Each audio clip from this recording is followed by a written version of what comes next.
सज्जन को क्या तकलीफ है भाई, क्या तकलीफ है इनको? मेरे साथ पूरी ताकत से बोलिए। अयोध्या नगरी तो झांकी है, काशी मथुरा बाकी है। अयोध्या नगरी झांकी है, काशी मथुरा बाकी है। घर घर भगवा फहराएंगे, हिंदू राष्ट्र बनाएंगे।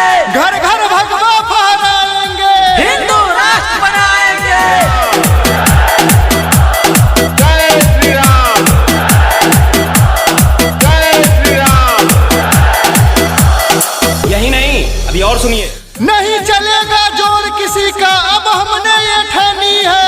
नहीं सहेंगे जुल्म किसी का, बहुत किया मनमानी है। नहीं चलेगा जोर किसी का, अब हमने ये ठानी है। नहीं सहेंगे जुल्म किसी का, बहुत किया मनमानी है। सुनो सुनो है भारतवासी, भगवा रंग हमारा है। हमारा है भगवा रंग हमारा है। सुनो सुनो है भारतवासी, भगवा रंग हमारा है। हमारा है भगवा रंग हमारा है। जय श्री राम, जय श्री राम, जय श्री राम।